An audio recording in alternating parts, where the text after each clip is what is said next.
Good morning and welcome back to my channel. Today I'm going to show you how to take your enemies and turn them into fertilizer. Alright, right here is a perfect example of what we're looking for.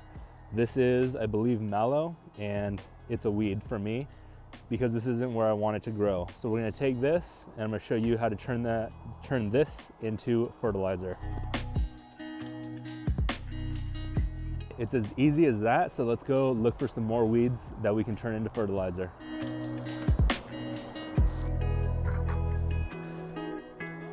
All right, so this right here is known as Brassica negra. The more commonly known name is black mustard.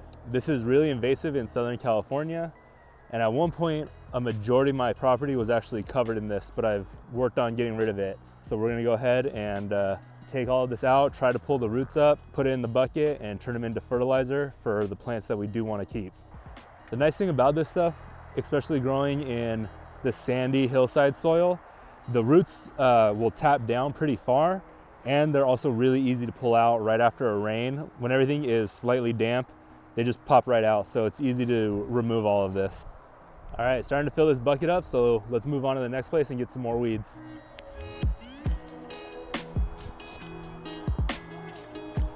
So we're gonna go ahead and remove this.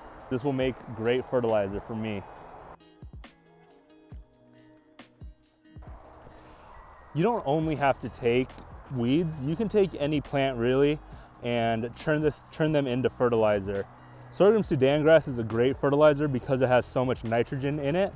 All you need to do is cut this down and you can easily turn this into a fertilizer. So I'm gonna go ahead and harvest some of this to make our fertilizer.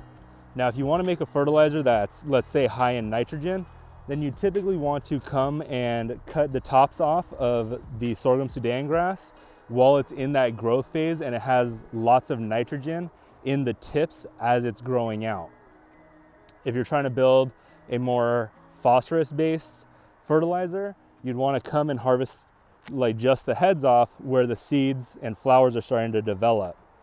But if you're trying to just make a general purpose fertilizer, then you can just take the entire plant and harvest that, and we'll turn that into fertilizer. So we got a pretty full bucket, so now we can go make our fertilizer.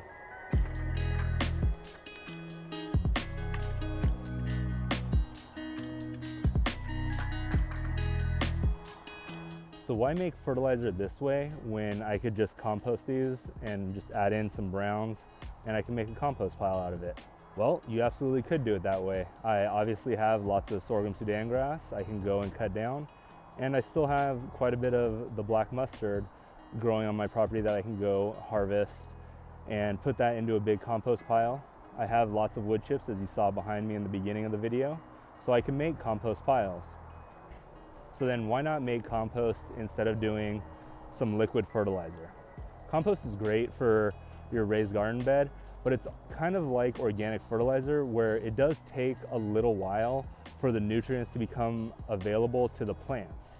With doing this liquid fertilizer that I'm going to show you in a minute, what you're doing is you're taking the nutrients that are in the plant right now and you're suspending them in the water column.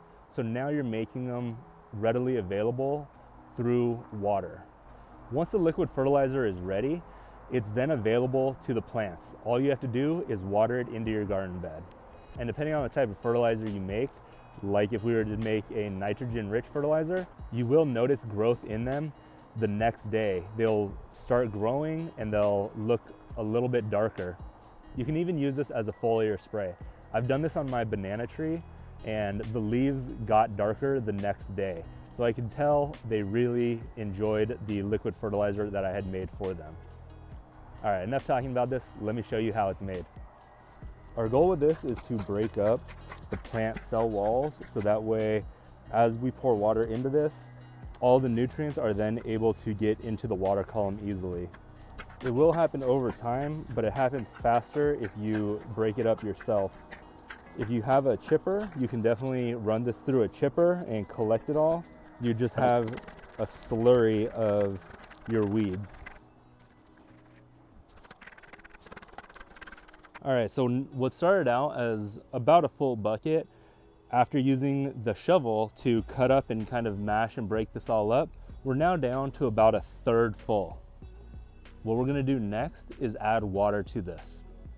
Ideally, you'd wanna use rainwater. So if you don't have rainwater, the next thing you could use is well water. If that's not an option for you and you need to use your city or municipal water, what you wanna do is let that water sit out for about 24 hours. That way any chlorine can off gas and you're not gonna put anything bad into this. Whenever you water with this fertilizer that we're making, you're gonna be bringing in microbial life to your plants, which makes it more readily available to the plants through their roots. So for me, we actually did have rain. It wasn't enough to collect a lot of water. It was about half a 5-gallon bucket worth, but I am gonna use that. And I do have some dechlorinated water set off to the side that I can add if I need to add more water to this. All right, so that's how you turn your enemies into fertilizer. Now all I'm gonna do is take a lid, put it on top, just lightly sitting on top. It doesn't need to be snapped in. You don't want to force this to be pressurized because then it'll ferment. It doesn't hurt to come by once or twice a day and just give this a little swirl. Add a little bit of oxygen into the water, just kind of move things around so there's no major stagnant areas. Now, over time, the longer you leave this, the more nutrients that are gonna get leached out into the water column, the better it will become. Ideally, you wanna let this sit for at least a week. So now you've made liquid fertilizer. Now let's say you do use all of this in one fertilizing for all of your plants in your garden. The organic matter that's left behind then can either be refilled with water and the fertilizer won't become as strong because you've already taken a lot of the nutrients out of it, but you will make a more diluted fertilizer that you can use again in a few weeks. Or you can actually just take all of this organic matter that you've gotten your nutrients from, and then you can just put it into a compost pile and let it compost down. If you wanted to, you could actually take this right now. If you broke it up really well, you can strain it with like a 5-gallon paint strainer and use the liquid fertilizer right away. Now it won't be really strong, but it would be a nice little, very subtle amount of fertilizer given to your plants. The longer you wait though, the better it will become. If you have worms absolutely love this stuff. In the past, I've taken this and after I strain it out and I have just the organic matter left behind, I've gone and put it into my worm bins and they love it. It's filled with microbes, it's already been broken down, so it's very easy for them to process, and then they turn that into beautiful worm castings for you. So if you like this and you want to learn more about natural farming, you should subscribe because I am going to do more things like this. And I'm also going to talk about a book that's called Jadam, farming practice that was developed in Korea, which he does everything based off of nature and trying to work with nature without having to have a lot of external inputs. I did a video a while back called Jadam Free Liquid Fertilizer. I'll put a card up in the corner so that way you can watch that video too, where I show using the liquid fertilizer out in the garden and how I grew some really large pumpkins this year. All right, down in the comments below, let me know if you're gonna try this or if you already have, and if you have, how did it work out for you? All right, don't forget to share, like, comment, and subscribe.